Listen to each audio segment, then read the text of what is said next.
Ladies and gentlemen, welcome to Retro Warriors episode 295. Woo. As always, I'm your host, Justin Baker, and as always, I'm joined by resident old bastard, Chris Saturn. Hello. Saturn, we do have housekeeping. Do we? We do, and it is that you should still go listen to Cinema Rogues. Yes. Now and forever. Even if they stop doing it, just keep listening to the old ones, because it's still going to be good. They've only been their own little baby show for like a month and a half, so we I do want to keep mentioning it. Little baby show. Well, it's because they're new, you know. It is. We were talking it's a on baby show after for babies. We were talking on our after hours show about like I was talking to Andrew about numbers and everything, right, yeah. and I was like, my gosh, you're already getting so many more downloads than I ever have when I launched a show. But to be fair, I haven't launched a show in like 6 years. That's true. So it's been a while. But you were just like, I'm so proud of you. But there is a link to Cinema Rogues, which is Andrew and our producer guy's movie podcast in the show description. You should go listen to it. Absolutely. I think as of the time of this recording, the most recent episode that will be coming out is for the movie I Care a Lot, which is a Netflix movie that I watched, and it was a movie. I checked. Did you care about it? No, the movie cared about some things. I'm not sure what they were, but I'm not qualified to commentate on it. Yeah, you should really check a different podcast for that. If I'll only we knew of one. I'll leave that to the... Yeah. Now I'm waiting for us to talk about a movie at some point. I mean, like, if only we knew about a movie podcast. Unfortunately, we know of none. Fortunately, they're not going to cover Street Fighter the movie, so we had to take that bullet for them. Yeah, that's true. That's true. My week, I have finally started Yakuza Like a Dragon. Yes. And it is just... Is it like just a joy. It is great. It's a great game. It is very jarring coming from Yakuza, traditional Yakuza. Yeah. Because it's a JRPG.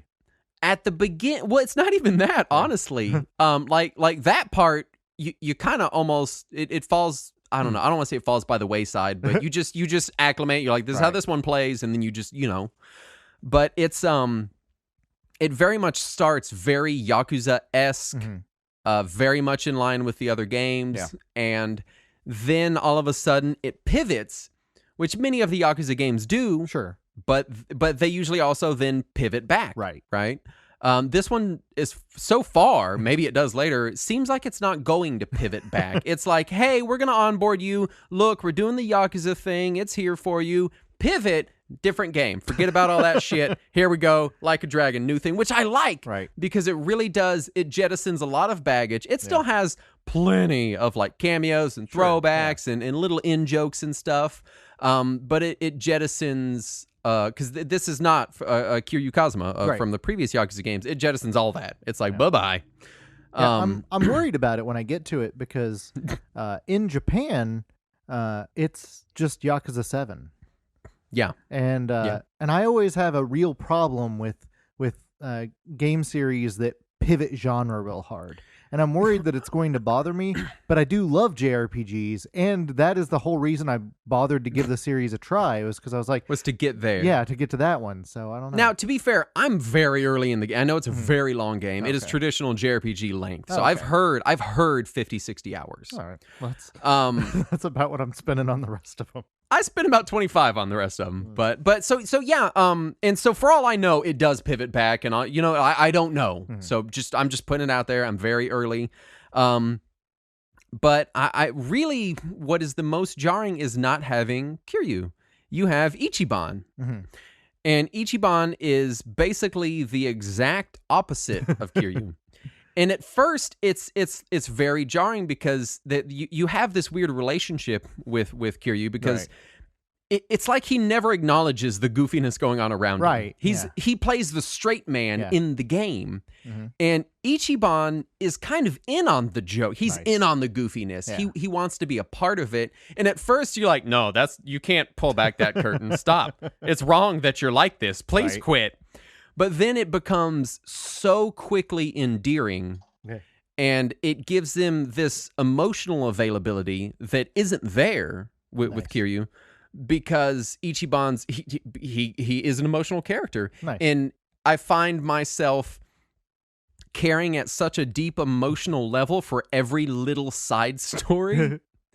Because, like, with the other Yakuza games, like, I play them and the side stories are fun or goofy or whatever, but like, you care a little bit sometimes. But for the most part, you're like, yeah, I'm just getting my CP points and doing my side quests and whatever. This one, you're like, it is really emotional. Yeah.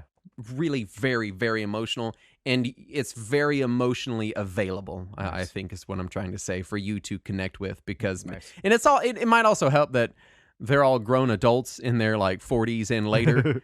And, like you get in a battle, and then after the battle, one of them's like, my fucking back. Like, yeah, as I get older, I relate to that more. Yeah. I have found probably the thing I relate to most in the Yakuza franchise is in the first game, he's, 37 years old, I think? Somewhere around there. And, 37, and then he 36, gets to, like, that. 38. He's in 39. He's 39 in Yakuza 3, where I'm at now. And everybody keeps calling him old man and grandpa, and I'm like, that's exactly what being in your late 30s is like. I am living it right now. Well, what's even weirder is a lot of the characters in the Kiwami games that I played were in their 30s, but I didn't connect with them. They didn't feel like 30-somethings to me. You know, they just didn't. But Ichiban, I really connect with him. Nice. And it might just be that he's a middle-aged dork that doesn't know what the hell he wants to do with his life and spent too much time playing video games. I don't know how that relates to me at all. That sounds weird. I can't imagine somebody doing that. But yeah, the game it really tonally is it's weird because tonally it's kind of the same, but having Ichiban really does make you process it differently. Nice. And it's been very interesting. Nice. And I'm very early in the game. I highly recommend it.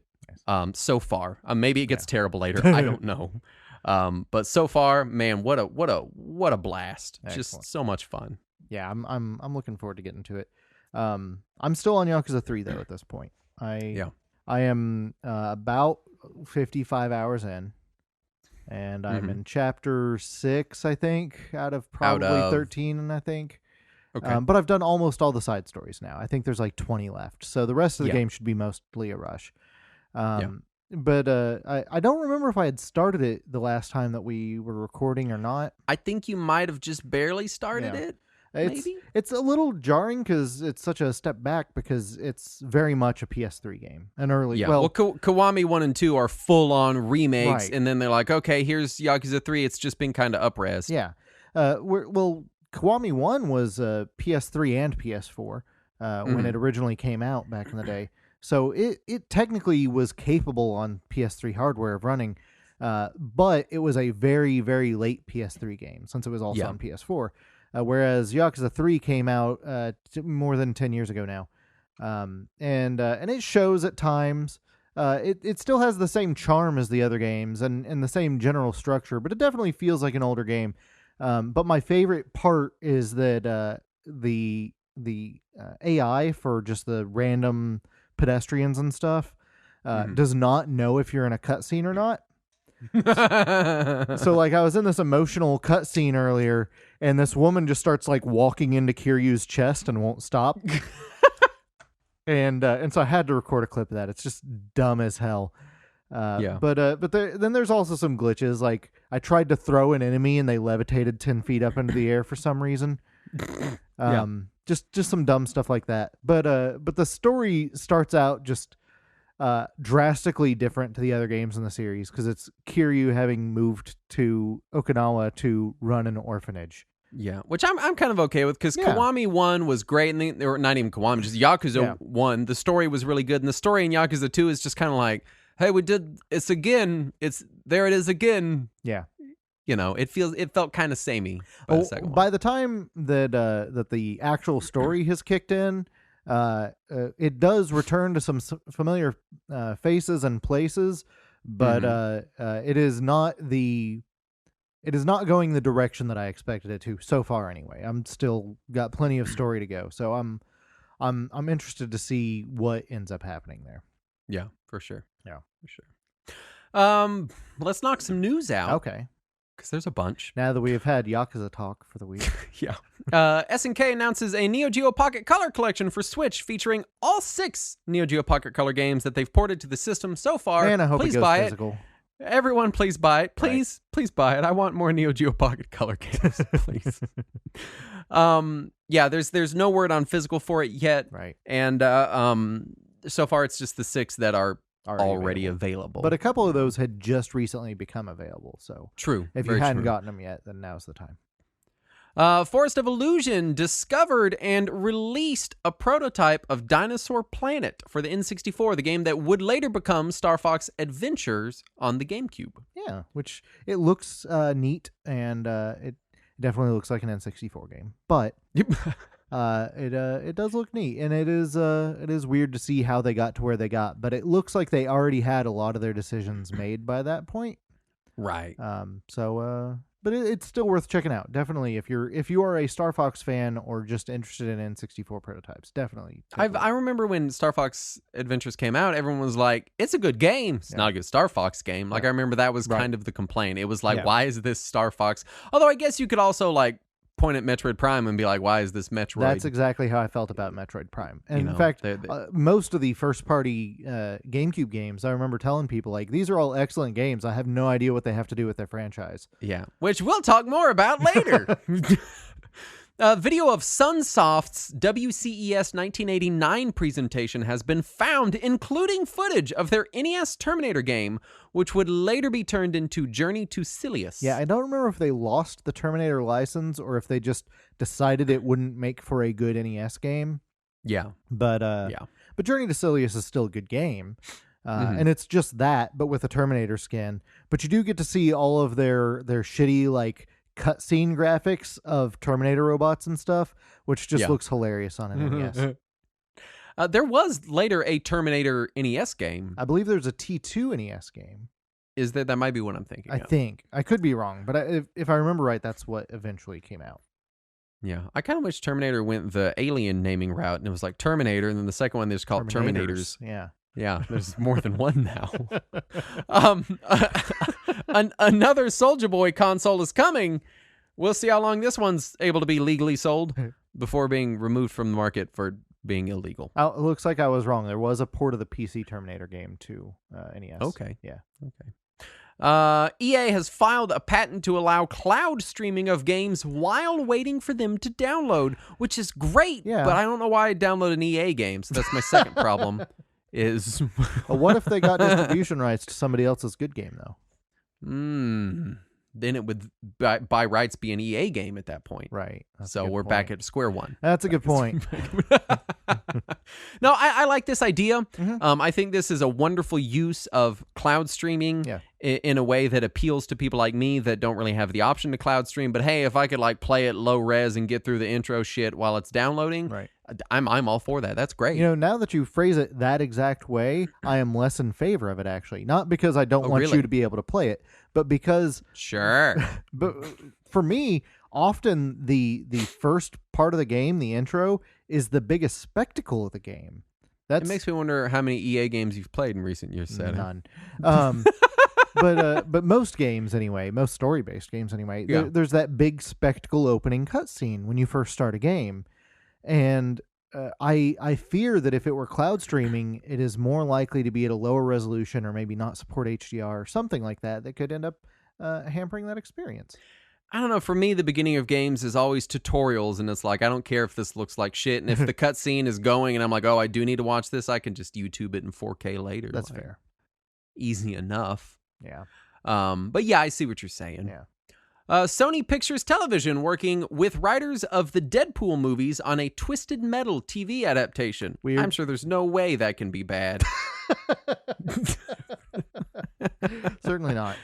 How could they possibly screw that up, he said. Hey, Pablo, can you dub in a clip of Bubsy the Bobcat going, what could possibly go wrong? What could possibly go wrong? LibRetro announces the RetroArch Open Hardware Project, which is an open source piece of hardware that allows for easy dumping of N64 games. I am so heavily in favor of this that I'd like to remind everyone that you can go donate to the RetroArch Project, and you should, because basically all of us benefit from it in some way. Yeah, honestly, at this point. You know, early on, I was not a fan of the idea of just consolidating all the emulators into one interface. Because I'd been playing with PC emulators for decades, and I'm used to each one being in a separate program, and I just naturally assume that having them all separated means that they are all better optimized and work better. Yeah. But after years of using RetroArch now, it's really difficult to go back to all the same emulators I still have installed on my computer. And I run into that, like, I think the biggest success of RetroArch is that it is not one project. Right. It is many projects that are stitched together into a semi-working platform. And that's its success, which is, in general, the same success that Linux has enjoyed for many years now. Like that, we know that model works. The model of, hey, keep it separate. It all works together, but keep it separate, and we can maintain things separately. I do hope that this specific project, this open hardware project, gains some traction, and they end up branching it out to support all the retro platforms.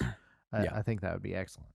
That would be awesome. And they talked in their article. They were like, hey, the biggest problem is that, we want to preserve these games, but there really aren't great dumping solutions that are readily available. And they made a whole point where they were like, hey, we don't want people to make one of these cart dumpers and make it super expensive, because it shouldn't be. Right. And with open source hardware, and for people that don't know, hardware can be open source much in the same way software is. Right. It makes it so that anyone with the know-how can make one, or manufacture them and sell them, or whatever. It makes it more open. Yes. Epic Games agrees to pay off class action loot box settlement with in-game currency from Fortnite and Rocket League. Classy. What Epic. do you not fucking understand, Epic Games? We don't like that. Yeah. Whatever. That's the dumbest. I wonder if they paid their lawyer in in-game Fortnite currency. No, they just gave him a bunch of free loot boxes. They showed up at their office with like 80 boxes, and they're like, one of these has your full payment, and the rest of them are Jolly Ranchers. So pick whichever one you want. It occurs to me that you may not know they do this, but I imagine them giving him all of the loot boxes, but not giving him the gold keys that you need to open them, that those are what you actually have to buy. Oh. But I'm sure the games you play probably have not started that bullshit yet. I've not. But let me fucking tell you, though. Okay, here's all these special items you can open now. Oh, what's that? You don't have a key and it's locked? Well, I guess I'll sell you this key for $1.99. That sounds like the worst fuck you. bullshit. Yeah. Analog confirms more Pocket pre-orders will occur this year, and that they will be, quote, cracking down on scalpers, which I assume means they're just going to buy a bunch of brass knuckles and go beat them up. I don't really know how they'd crack down on it. No, They could do. They said they're going to start scouring eBay to see if there are any pre-order sales, and start contacting eBay to have them delisted. And they also said they're implementing some tools within their store to try to prevent rush sales and bulk sales and bot sales and stuff like that. As much as analog products don't appeal to me at this juncture, they I still have problems with their communication. Yeah. They are doing more to combat scalpers than Sony or Microsoft or Nintendo. This is true. Good on them. Good on them for that. Which by that also, you mean they're doing anything at all. Something. Anything. Literally anything. Yeah. Also, I got news for them if they think they're going to contact eBay. Let me tell you. Ain't nobody home. Good luck with that.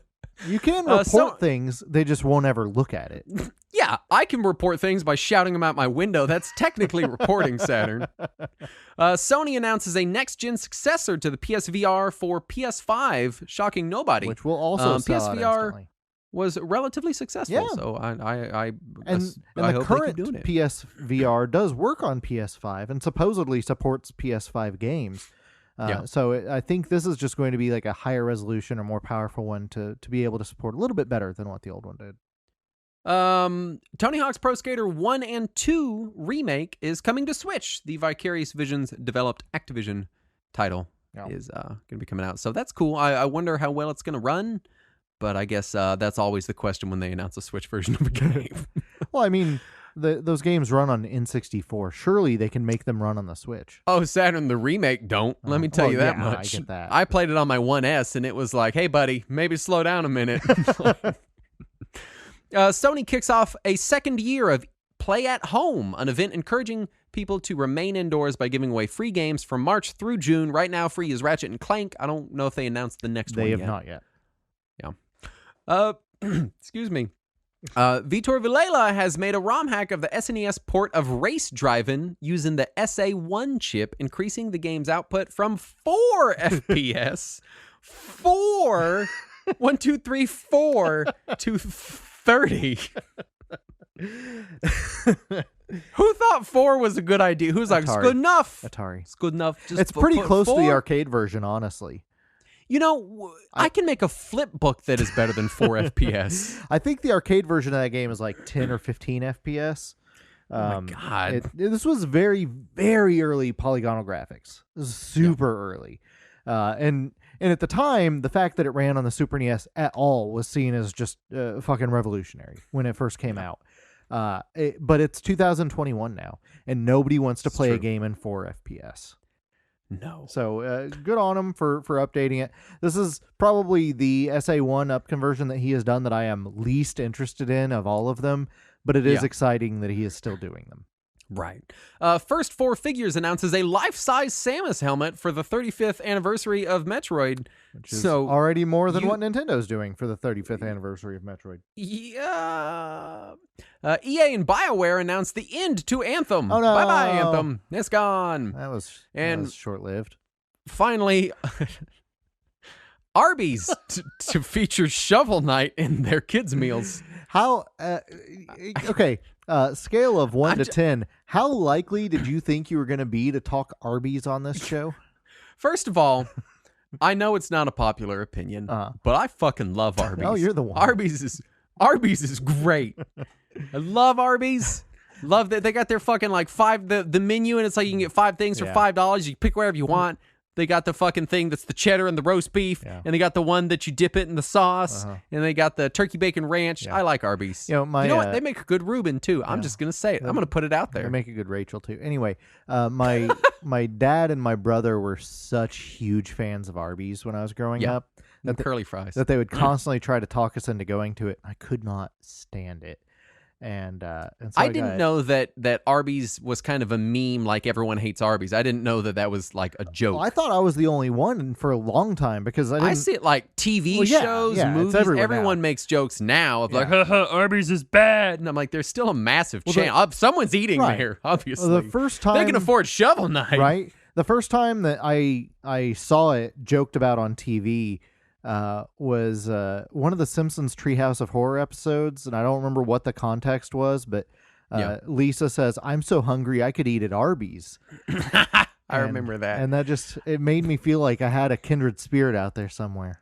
I remember Reno 911 did an Arby's joke where they were trying to recreate a crime scene, and it always started with, okay, so I come in with my piping hot bag of Arby's, and I set it down, I shoot you, shoot myself, like they're trying to work out the crime, and so they keep starting over with, okay, I walk in with my piping hot bag of Arby's, and every time I watch it, I'm like, God, I want a piping hot bag of Arby's. I feel like Arby's must have been paying Comedy Central a lot during that era, because that was also when The Daily Show was constantly making fun of Arby's, to the point to where when Jon Stewart left the show, they blocked out an entire commercial block of just Arby's ads, and all of the ads were just showing all the times Jon Stewart made fun of them.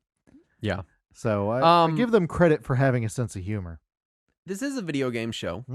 So let's talk about video games. Okay, explain how this relates to Arby's, please. So you know how Arby's makes sandwiches? Vaguely. If Zangief were roast beef, then Street Fighter is... we're talking GameCube hidden gems this week. If anyone can please finish the analogy of if Zangief is roast beef, please let me know. We're talking hidden gems on GameCube. Yes. Which you may know as the weird cube thing that Nintendo made, and it had some weird games that not everyone played. And we do have to mention scope, because of all of the Hidden Gems episodes we've done, which this is 3, we need... Of all of the 3 of the episodes. Of all of the both of them, this one's different. So there are 78 games that Wikipedia lists as being exclusive to the GameCube still. Yeah. Like, they've not been ported anywhere. You can't get them anywhere else. Yeah. And a lot of them are first-party games. Right. Now, granted, there are also several games that they missed on their list. Right. So, but it is still a lot of the exclusive games. It is most of them. If we're being generous, there's maybe around 40 exclusive GameCube games that were released in the Western market that are not first party. Okay. And with a Nintendo console, including first-party games in a hidden gems list, feels kind of weird. Yeah. So we are going to be expanding our scope here a little bit to include games that might have been very celebrated at the time, but that people going into the GameCube blind, being like, hey, I wasn't born when it came out, or I never owned one, I never played one, they may not have heard about them. Right.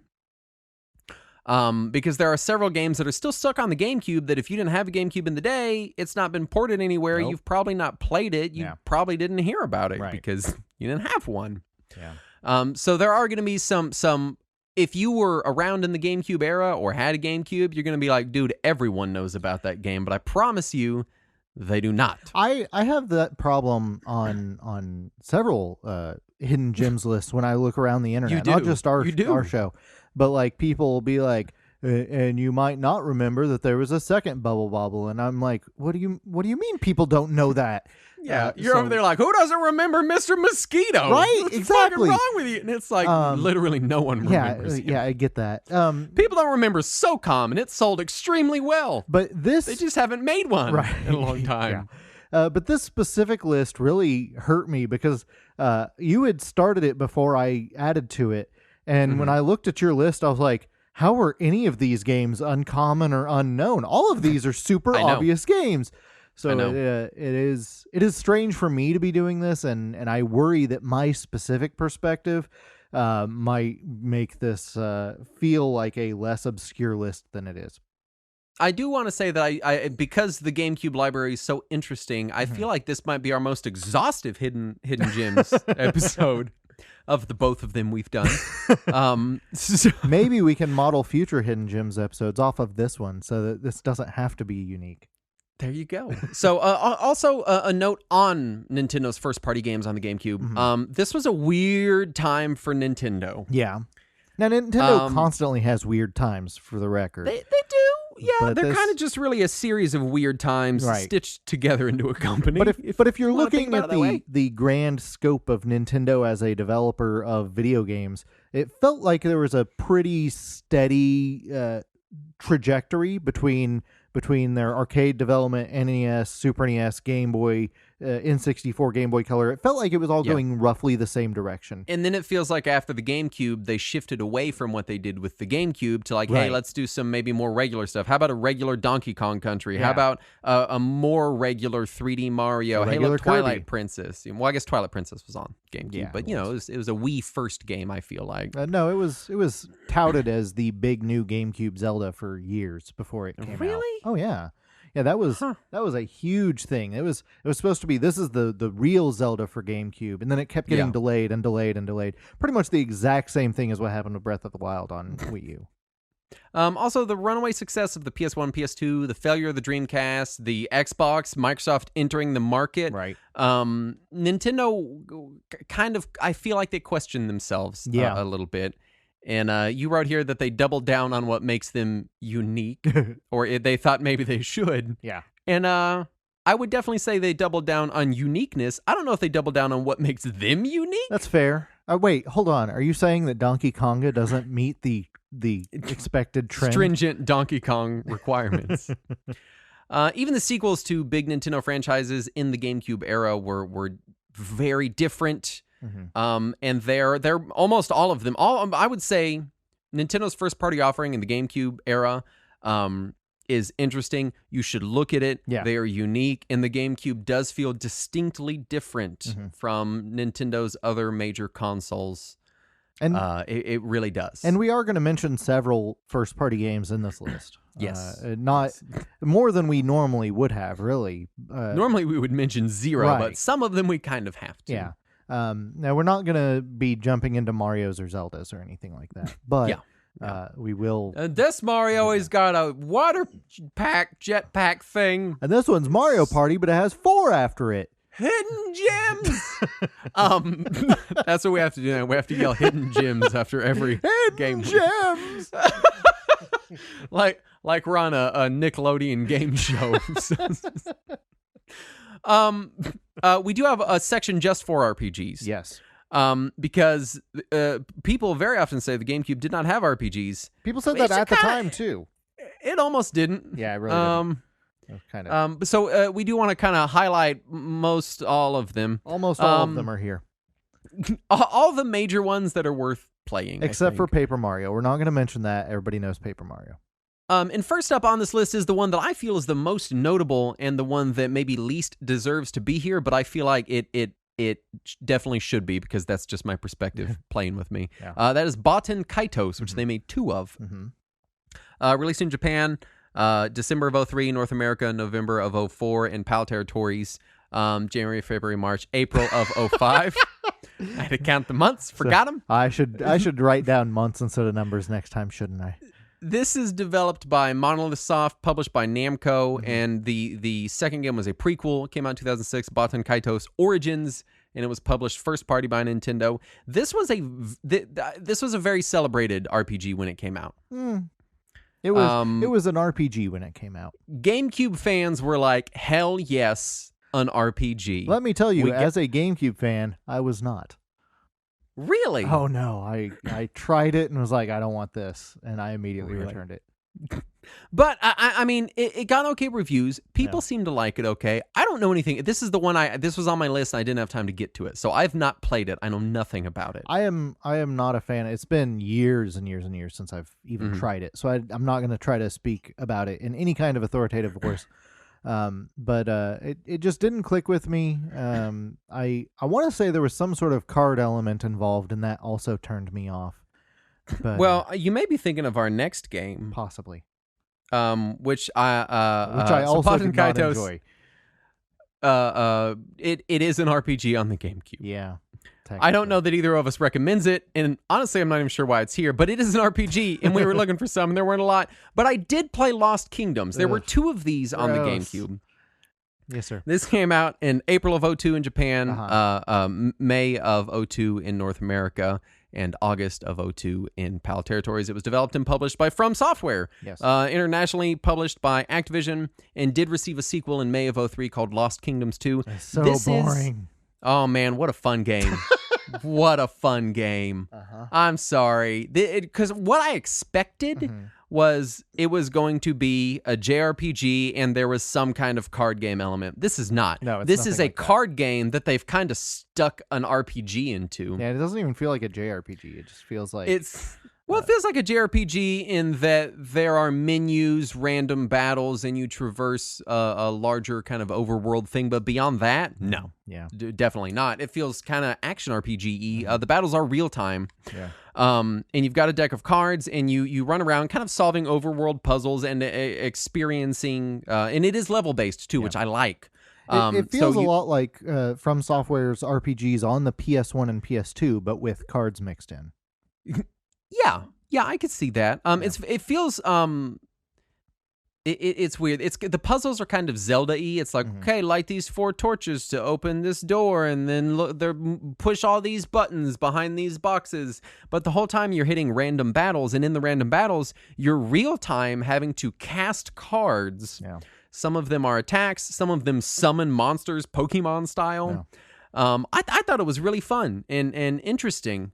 The aesthetically, it's kind of drab, bleak and dry. Yeah. But I was there for the cards. I was like, hell yeah, give me some cards. Yeah. And early on, the game gave me a goblin guy I could summon that farts on people, which that was a big that was big one for me. The cards and the bleak atmosphere are enough to immediately turn me off of something. So it was not for me.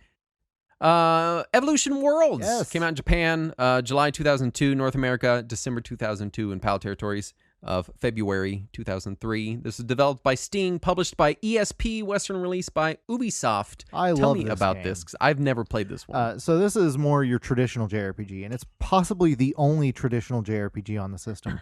Now, and it's kind of, I feel like we're almost cheating with this one, because it's really just a port of 2 Dreamcast games, Evolution and Evolution 2, that were both on Dreamcast. Yeah, that is kind of cheating, but it's GameCube, so let's be weird. However, the part that is Evolution 1 is truncated into some newer kind of story that's it's the same story but shorter, so there's less gameplay Yeah. there. And then Evolution 2 is basically the exact same game. So it is kind of a multi-pack of those two games. And since if they weren't here, they would be locked on the Dreamcast forever. This is at least one other place where you can try them. Right. Would you say it's the definitive version of this game? It's definitely the definitive version of Evolution 2. Evolution But one might be too truncated. Yeah, Evolution 1, if you're really wanting to experience it, the Dreamcast one is probably better. But if you're just wanting to run through the series, I would say this instead. Yeah. Makes some amount of sense. Yeah. But it's good. It's worth checking out if you're looking for a JRPG on a GameCube. Yeah. Next up is Phantasy Star Online Episode 3 Card Revolution. I hate them people so were much. in love with card games in this really era. Fucking were. And let me tell you, God, it was a time to be alive. Oh, I loved card games. And then it just segued right into Metal Gear Acid, and I was like, this is video games. They're all going cards. And then they're like, never again. I was like, oh no. There was also that one Kingdom Hearts during that era that was also a card game. This came out in Japan, November of 03, North America, January, February, March of 04, and PAL in June of 04. Yes, sir. Developed by Sonic Team, published by Sega, obviously. I've not played this one either. Oh, you should. You would love it. I fucking hate this so much. It's just PSO, but cards. It's a card game. It's a card game of PSO. That's it. There you go. Cards. Now, I heard okay things. I heard basically what you're saying, which is like, hey, if you like card games, you'll love it. But if you're like, hey, I want more PSO, you'll hate it. Yeah, that's pretty much exactly what it was. And as somebody who was really big on PSO from Dreamcast and from GameCube, I was really excited for a potential episode 3 until they did this shit. These fucking assholes. Yeah. But if you already had PSO episode 1 and 2 on GameCube and you already had a hunter's license on your GameCube to play online, you didn't have to purchase an additional one. You could just use that same license to play this game online as well, in case you knew some other human being that wanted to play a shitty card game with you. Well, I've got my freshly modded GameCube coming in the mail, and I might fire up some PSO3 and force you to do a hate episode on it. No, that's not going to happen. You can try all you want. I do want to mention, again, the GameCube did have RPGs. We didn't mention them because they're kind of the biggest traditional JRPGs or more traditional JRPGs on the system. But Tales of Symphonia and Skies of Arcadia being a Dreamcast port. But those are two big RPGs on the system. And of course, but they are both playable elsewhere. Skies of Arcadia again on Dreamcast, and Tales of Symphonia on everything now that it's on Steam. If it hadn't just gotten a remake, I probably would have put Final Fantasy Crystal Chronicles on here. Right. Yeah. Because that felt pretty forgotten. Then all of a sudden, the remake came out of nowhere, and everyone was like, "Oh yeah, this game's great." And I was like, "Where were all you people 2 decades ago when I needed your Game Boys and your Link cables to play it?" I bought an extra Game Boy Advance and 4 Link cables and forced everyone to come to my house to play Crystal Chronicles for like 2 weeks. Yeah. And then they only played it when I was at work. Let's get into the general hidden gems list. These are the ones that more traditionally meet our criteria. Right. And these really are the ones you probably have not heard of. So first up, Saturn, tell me about Cubivore. You haven't heard of them unless you specifically have researched the GameCube library. If you've looked at the GameCube at all, everyone's like, look at these weird ones. Yeah. Tell me about Cubivore. I love Cubivore. So it was developed by a team called Saru Brunei in a cooperation with Intelligent Systems. In Japan, it was published first party by Nintendo, but in the US, it was published by Atlas.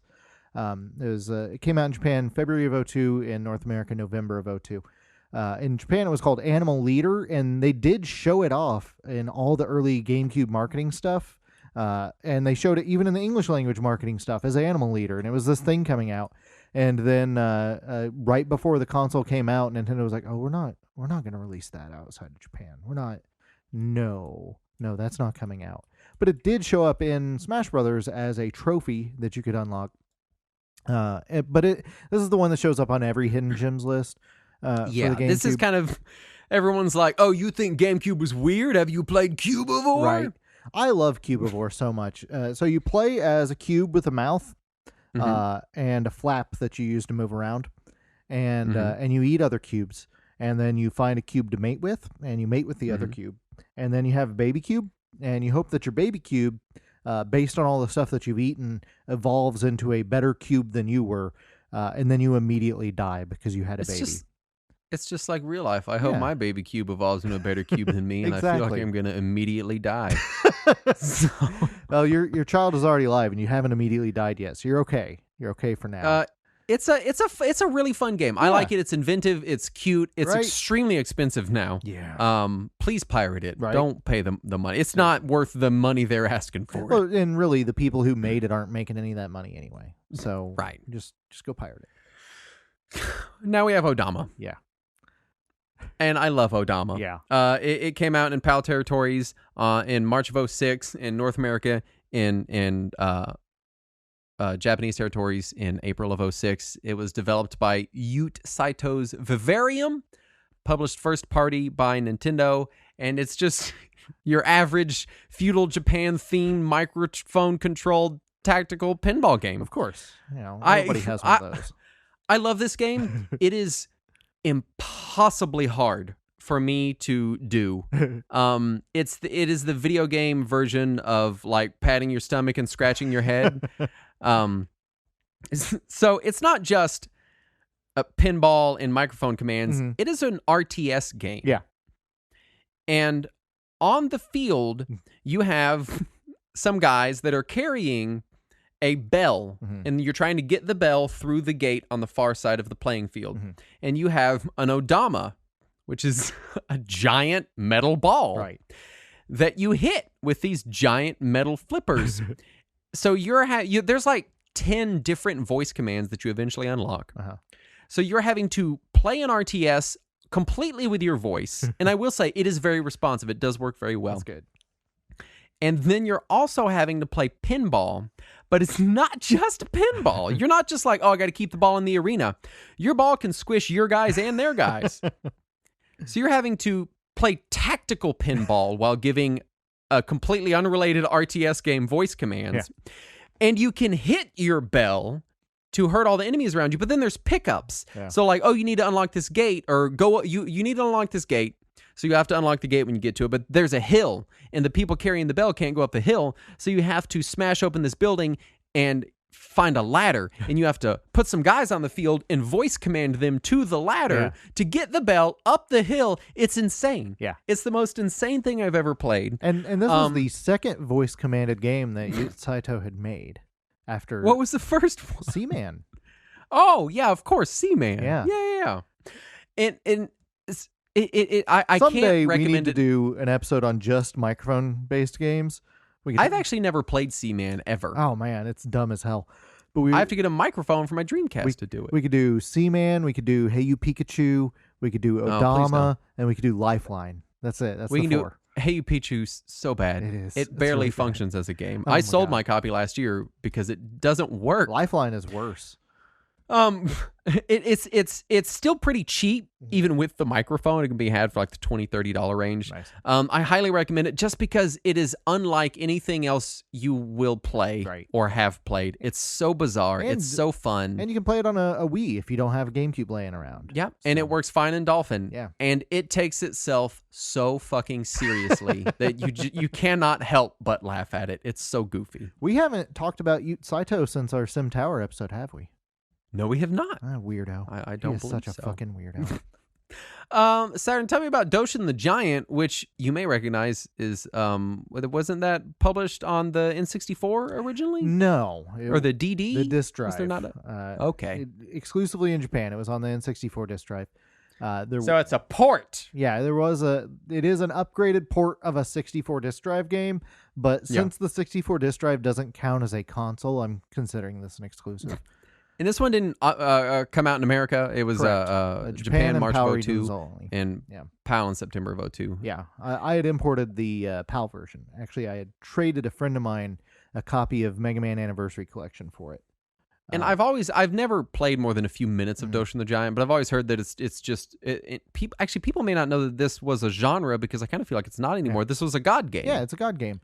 So it's kind of like Black and White if everything has a big goofy smile on its face. Yeah. So you control a giant named Doshin, as he watches over the people on Baruto Island, and he grants their wishes. And if he does what they ask, they reward him with love, and they build stuff, and everything's happy. And if you gain enough love, you become Doshin, the love giant. But if you gain enough hate, you become Jashin, the hate giant. Jashin, the hate giant sounds like some straight up anime shit. It basically is. But Doshin can pick things up, and he works to help the villagers, and he moves stuff around for them. But Jashin can burn things. So if you're the kind of guy who plays SimCity entirely to destroy your village, that part of this game is great.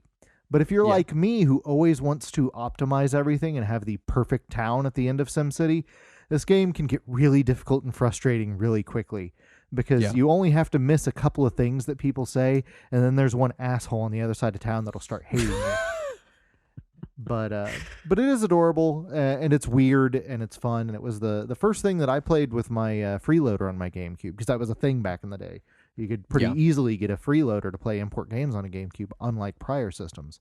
And because the GameCube supported 480p when you had it plugged in progressive, even PAL region games seemed to support 480p for some reason. Yeah. So it was neat, and it was fun, and I enjoyed it. So I would say look into it. Before this episode, I had known that Doshin the Giant was a game, but I did not know it was ported to GameCube. Yeah. So that's interesting. And that's the one that I would play if for no other reason than it is in English. We do have a couple of what we've called hidden-ish gems, because one of them is in a well-known franchise, and the other one has been ported.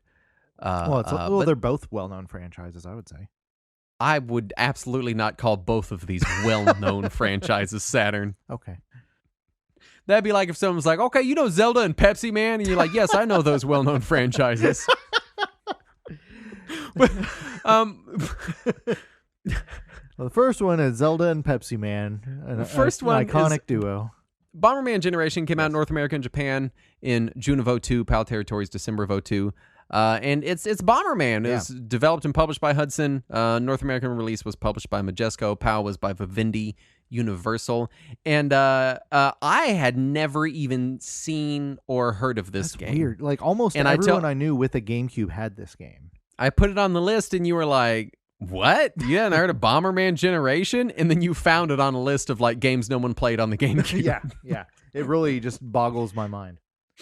I didn't even know there was a cartoon at the time. Yeah. Shortly after Generation came out, there was the cartoon Bomberman Jetters, which at least aired in Japan, and I found some information that says it might have aired in America and Canada, but I can't confirm that. But it got its own game. It got Bomberman Jetters, the game, which here outside of Japan was also a GameCube exclusive, but in Japan it did eventually get a PS2 port as well. But no, Generation is great. I would say it's certainly one of the best 4-player Bomberman games. I still rank the Saturn and Turbo games higher, but it's still a lot of fun. It has those very does this have the thing that a lot of later Bomberman games had, the more adventure-y style mode at all, or is it's just Bomberman? It's a pretty traditional Bomberman. It was didn't N64 have Bomberman Hero or something? Yeah, it had Bomberman kind of 64. It had there were 3 Bomberman games on N64. There was Bomberman 64, 64-2, and Bomberman Hero, and they were all very adventure-y. And so this was kind of a step back to traditional Bomberman, and I appreciated that because I prefer traditional Bomberman. But it's good for a party. It did take away like the Louis, they aren't there. But other than that, it has most of the same power ups you'd see in like Super Bomberman and stuff. So it's good. It's worth checking out. The voice acting is horrible though. Turn off the volume immediately unless you just want to hear Bomberman screeching at you all the time. Thankfully, that hasn't changed much since even in the newer ones, Super Bomberman R. You're like, true. Please shut up. Right. And then we have a franchise that Saturn thinks is as popular as Bomberman, which is Chibi Robo. Yeah, I mean, there was that 3DS sequel not long ago, right? True. I don't think anyone bought that. I did. It was June 2005 in Japan, February 2006 in North America, and May 2006 in PAL territories. Developed by Skip Limited and Bandai, published first party by Nintendo. Yeah, well, they consider the first party Nintendo franchise now. He's even in Smash Brothers and stuff. I've not played Chibi Robo. Oh. So I know little about. For some reason, in my head, it always reminded me of Katamari. It's got that level of quirkiness to it, but it's. Yeah. I have not played the first one. I've only played the 3DS one, and it's neat. It kind of feels like this is going to be the weirdest description, but it kind of feels like Mr. Mosquito meets Pikmin. Does that make sense? Those other two well-known franchises. Hey, Pikmin's a well-known franchise, isn't it? Oh, shit. I mean, I feel like people might know Pikmin, but if you just grabbed a person off the street and you're like, Mario, they'd be like, yeah, I know him. And you're like, Olimar. They'd be like, what did you say to me? The best clueless gamer Conan did was Smash Brothers, where the guy was trying to explain to him who every single character was. And he was like, what's your kid's birthday? And he's like, and he's like, what game is Olimar from? Pikmin. There you go.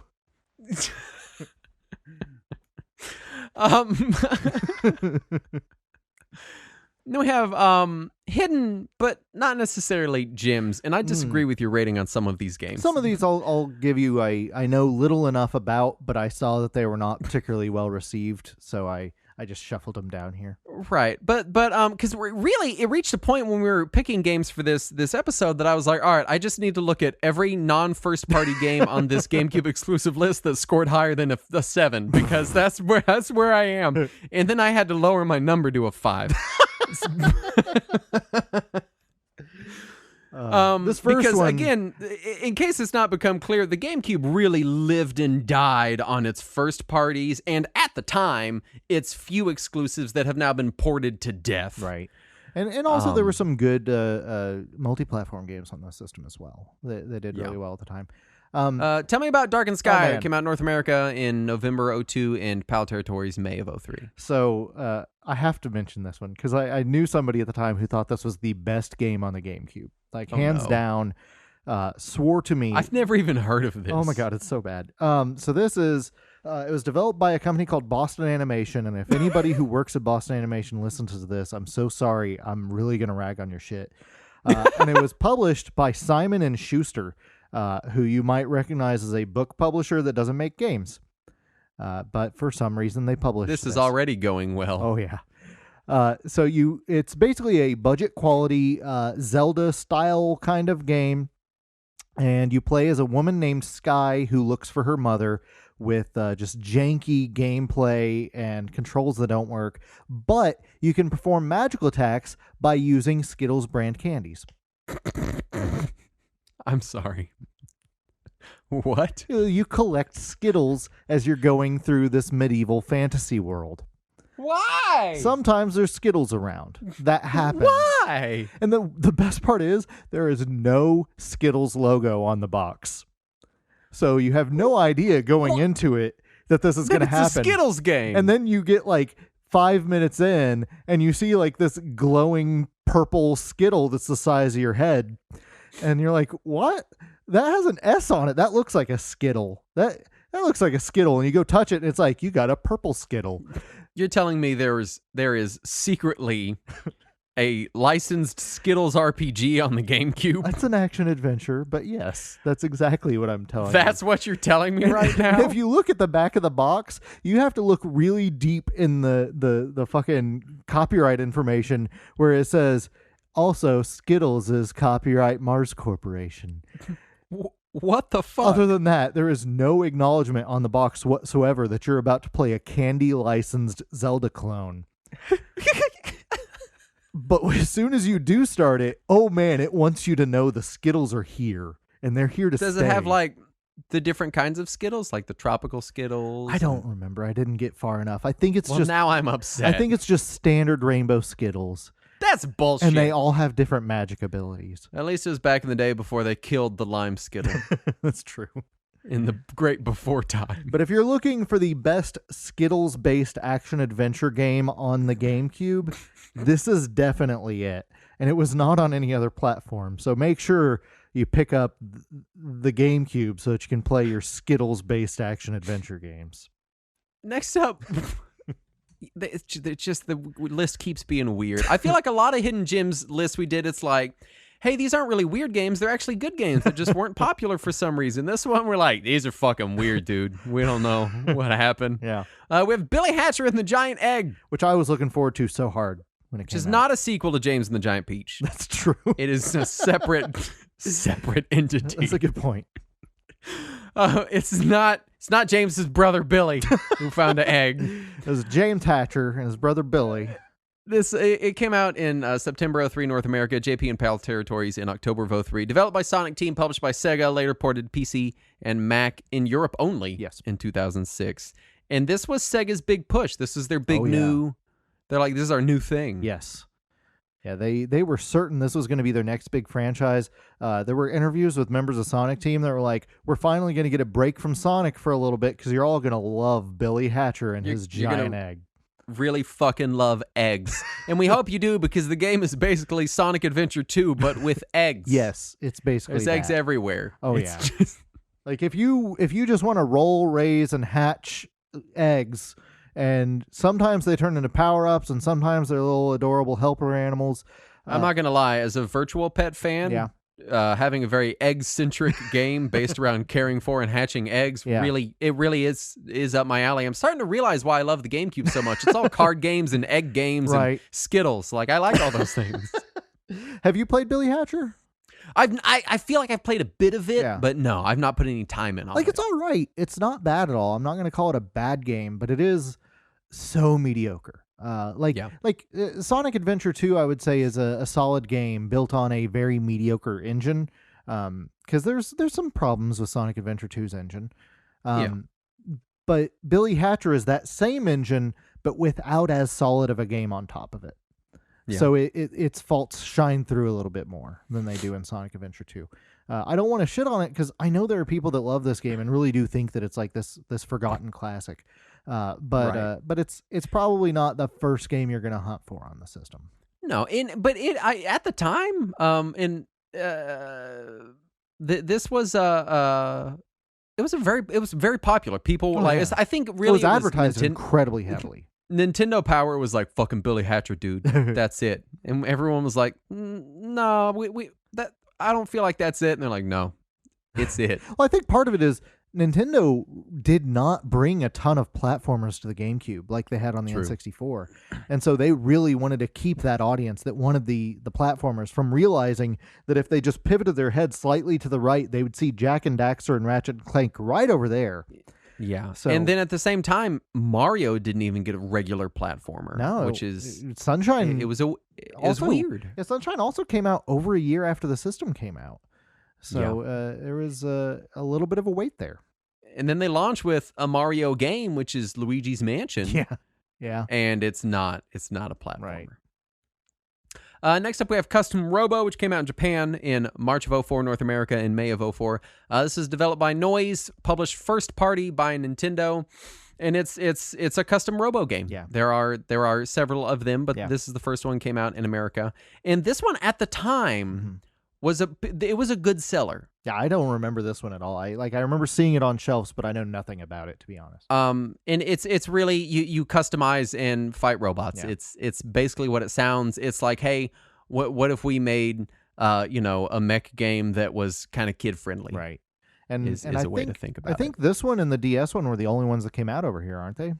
There's the only two I remember, but I haven't followed the franchise. But I feel like it's miscategorized here and hidden, but not necessarily gems. It's fine. Okay. Yeah, I remember a lot of people, and not a lot of. I remember some people at the time were like, "Custom Robo is fucking great." Like, but this is also the era where the early 2000s, where there are a lot of very good robot fighting games. Right. Yeah, because there was still new Armored Cores coming out on PS2 at this point. Yeah, and then like if you just like fighting mechas, like you've got your Armored Cores. Mech Warrior, I think, was still making stuff in this era. Mech Assault was out, and if you like the more kind of anime cartoony looking stuff, you've got BattleTech, which was a pretty good game and was on everything. And there was that Robotech game as well that did really well around that same time. But it's good. Yeah. People liked Custom Robo. Yeah. It's not like the best mech game ever, but it really is in a mech game heavy era. Right. So that didn't help it out much. No, probably not. Then we have Tube Slider, which came out only in North America. Yeah, that's weird, isn't it? May of 03, developed by April of Indie 03. Cube. Pardon me, April of we 03. we need to count your months. I got to count the months. You usually write the word, not the number. I'm sorry, this was my fault. Published by NEC. Yes. And Tube Slider is like, if someone was like, hey, we should make another F-Zero, and they went, oh, but we only have a weekend to make it. And then they went, no, we could do it. We'll just take out all the good parts. Right. And then someone was like, okay, yeah. And that's what it is. Yes. It's F-Zero. It's the same as F-Zero, except the whole thing is that you're in a tube, right? Yeah. So you can go around totally upside down around the entire track, which means you can't hit a wall or fly off the track. Yeah. Yeah. So it's beyond that, it's just like a visually bland F-Zero. But I'll say this, if you like played the shit out of F-Zero GX and you're like, I love F-Zero, but I've played it so much, I'm so sick of it, then I think Tube Slider would scratch that itch. And then you'd play it for a little while and be like, maybe I didn't want more. I could see someone that's just played the shit out of F-Zero GX and they're just like, I just want more of that, please. Right. Don't overcomplicate it. Yeah. Tube Slider's okay. Yeah, it's much more okay simplistic. I would call it. It feels like a budget game, but it certainly didn't sell as a budget game. No, thanks. But it's fine if you're like, yeah, man, F-Zero's the best game on the GameCube. I love it. I might say, yeah, give it a shot. You know, like if you've already got your other racing games on lock, you've got Mario Kart Double Dash, you've got F-Zero, then Tube Slider's not a bad third. Yeah. Of course, maybe fourth racing game. There were also some Need for Speed games on GameCube. Need for Speed on it. Like if you've already got Mario Kart Double Dash and F-Zero and Need for Speed Underground 1 and 2, and you're like, and Burnout, and you're like, I really need another racing game. Then Tube Slider, I could. Yeah, I bought it exclusively because of the NEC logo on the box, because I was already a big TurboGrafx fan, and I was like, what's NEC? Surely they're going to put out something worthwhile. And I was wrong. And then I also bought the other game they released that year before they stopped making games in North America, which was Coldcept, which is if somebody could by like committee design the game that I would like the least, it's Coldcept. Oh, you heard about our committee, huh? We tried to get you with PSO3. It didn't work out. Right. Coldcept also card-based, by the way, in case people are not familiar with it. It's basically it's Monopoly meets Magic the Gathering, but all fantasy themed. God, yes. Yes! The 2000s were just cards and mechs, and I fucking love cards and mechs, and I'm starved for content in 2021, people. I think there was a new Coldcept not that long ago. Maybe you can get in on that. Maybe. Ultimate Muscle, Legends of New Generation, came out in Japan November 2002, North America in June of 2003, developed by Aki and published by Bandai. If you don't know, Ultimate Muscle was an anime and manga, which was, I believe, originally started based on the little gacha machine Ultimate Muscle toys. Well, before that was just toys that in the US were just called Muscle.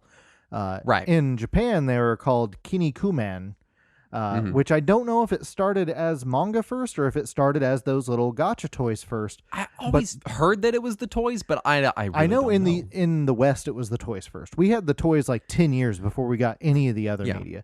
Which were these little quarter machine rubber wrestlers, and they all had cute themes and little names, and you would collect them. I didn't get mine from the quarter machines. They used to sell them in toy stores. In blister packages, you'd get like 4 of them at once. And I was possibly getting knockoffs because for people that don't know, quarter machines, there were tons of companies making knockoffs of more collectible versions of toys. So I would not be surprised at all if mine were knockoffs. Yeah, I'll say that. I had a bunch of muscle toys in the mid to late 80s, and then they started making them in different colors, and we thought that was the most exciting shit in the fucking world. I had a little purple wrestler guy. I don't remember his name, but he was badass. But if you remember such ultimate muscle legends as what was it, the Wally Walrus and Dick Van Dyck, then let me tell you, who's a deer man, by the way. Sure. He might be a gazelle. It's actually a fun wrestling game. It really is a fun wrestling game.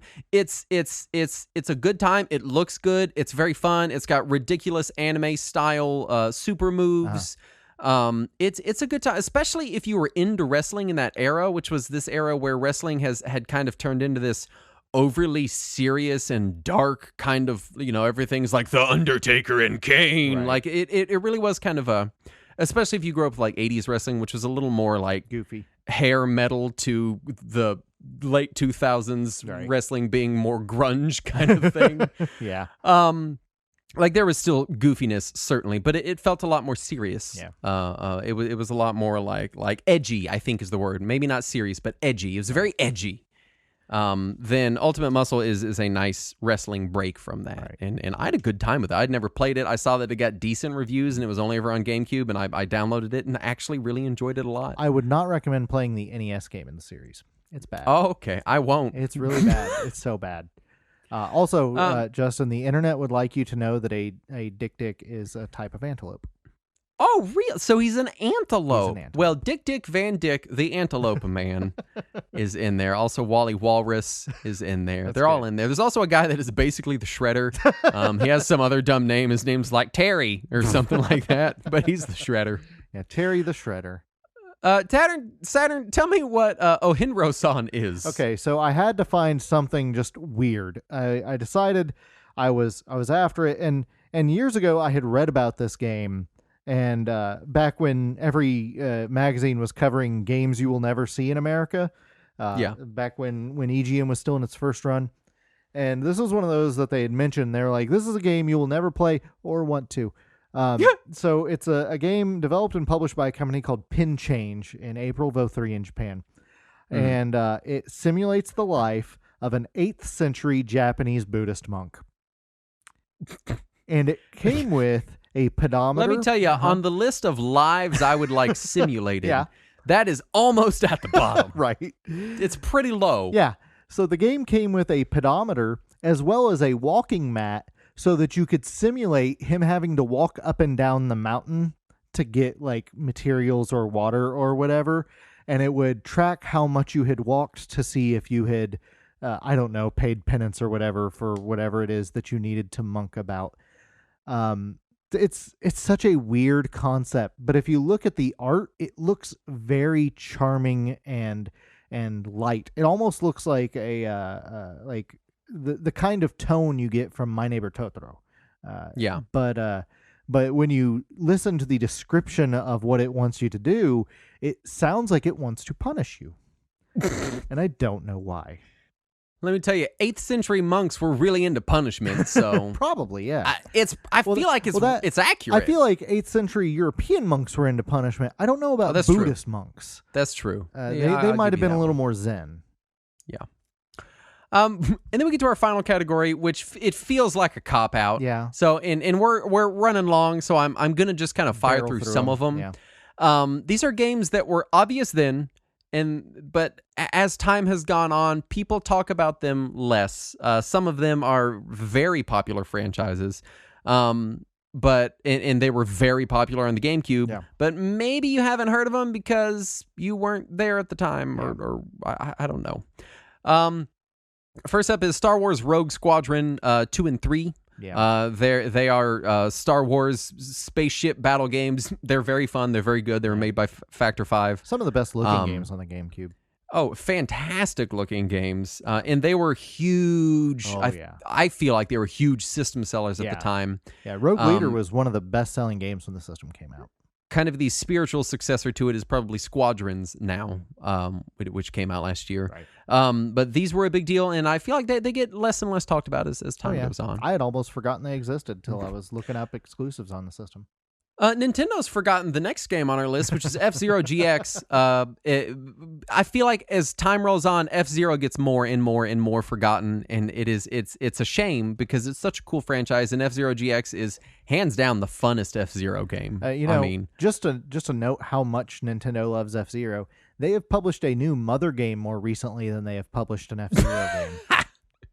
So it feels so goofy having F-Zero on the list, but if you're not a Nintendo fan and you didn't play GameCube at the time and you're like, hey, I heard about the GameCube, it's weird, I want to check it out, you might not look straight to F-Zero. And if you're a more recent Nintendo fan that wasn't around during this era and are not sure what F-Zero is, it's a racing game with Captain Falcon. Yeah, that's where he's from. Yeah. There you go. Eternal Darkness, Sanity's Requiem, which was the Silicon Knights developed kind of horror adventure survival-y game. that had really cool sanity effects that would mess with you as a player. Right. Like it'd make you think your GameCube messed up, or there was a fly on your screen, like weird shit like that. Or that it had just erased your memory card. Yeah. And was very celebrated at the time. Yeah. I don't think it's been ported anywhere. And it sold very poorly. Yeah. So it feels silly having it there, but as time goes on. Yeah, it was incredibly highly praised by everyone, critics and fans alike, but it sold very poorly. So Nintendo has opted to forget that it happened. Yeah. Next up, we have Battalion Wars, which is developed by Kuju Entertainment, published first party by Nintendo, and is considered a spin-off of the Famicom Wars series, which kind of is really the Advance Wars series in the West. Right. And it's a really fun, it's not a macro strategy game. You control a guy, kind of third person, giving orders and running around the field, but it's really fun. It has some of the most horrifying, uncanny valley cutscenes I've ever seen in my life. It like full on Gumby level like creepiness, right? But it's a very fun third person action strategy game. Nice. I had a good time with that. Do what? Did you play the sequel? I did not. That was on Wii, wasn't it? I never played the sequel, but I kept wanting to play the first one, but by the time the second one came out, I had completely lost interest. Kirby Air Ride, which again a Kirby game on a Hidden Gems list, but weird. It's not been. It's from that era where Kirby games were all spin-off games for a while there. But people kind of hated on Air Ride when it came out. That's because you push one button. That's the entire. And game. I don't know how well it sold, but as time has gone on, people have warmed up to it. Yeah, some people really have, not us that had to live through it. You have Geist, which is developed by InSpace, also published first party by Nintendo. Nintendo was just publishing anything anybody wanted to make. Cool, you got Skittles in your game, bring it in. We need games. We forgot that we have to make video games. Yeah, well, still. Yeah. Which is a really cool idea. It's a third person shooting game, basically. But you play a disembodied spirit and you possess inanimate objects or other beings and you control them. Yep. It wasn't fully realized. No. But for the time, 2005, it was a cool game. It was interesting. Yeah, it got delayed a lot before it came out. And it was also Nintendo's second M-rated game on the GameCube after Eternal Darkness. So that's something. And these last three I'm just going to squish together because these really are our full-on cop-out. Yes, I feel like everyone has to have heard of these, Hopefully. But they still are, in their respective franchises, kind of the odd men out. Yeah. So I do want to mention Metal Gear Solid: The Twin Snakes, which is a remake of MGS1. Right. Legend of Zelda: Four Swords Adventures, which kind of got a sequel on GBA. Well, no, this one was after the GBA one. This was the sequel. Or I meant not a sequel. It got the original game got redone on 3DS as a limited time digital event. So it's had some recent. That was the GBA game, not this one. Yes, but my point is that it's had some recent acclaim, and there was the 3DS pseudo sequel that was kind of the same. It's in the franchise, but I don't know. I feel like Four Swords Adventures was distinctly different, and kind of people don't pay attention to that one. And then Final Fantasy Crystal Chronicles did end up on our list as the weird Final Fantasy. Yeah. And really, the GameCube is just weird. Almost every game that is in a bigger franchise that has an entry on the GameCube did it fucking weird. Even Resident Evil was like, let's get weird. Let's do it different. Yeah. Like they all did it weird and different. Oh, yeah. Well, it was that era where everything was getting reinvented, but things being reinvented on PS2 and Xbox were basically like, well, let's just do the same thing but bigger. And when they were reinventing it on GameCube, they were like, I don't know, fucking throw in some Skittles. But the GameCube, it had some weird stuff on it. Oh, yeah. And I don't just mean the first party stuff. And it has a more limited library than its contemporaries. It feels like, especially more limited than the PS2. Well, I think maybe only marginally more limited than the Xbox. Sure. But there is still a lot of exclusives still stuck here. Oh, yeah. A lot of games that to us as GameCube owners were very obvious. Like, of course you'd play Twin Snakes. Right. Of course you've heard of Baten Kaitos. Of course you know that Odama and Cubivore are the weird games on the GameCube. Right. But again, if you're coming into it like, hey, I want to get into the GameCube because it looks cool and I played Double Dash and it was fun, then this is the shit you might not know to look for. Yeah.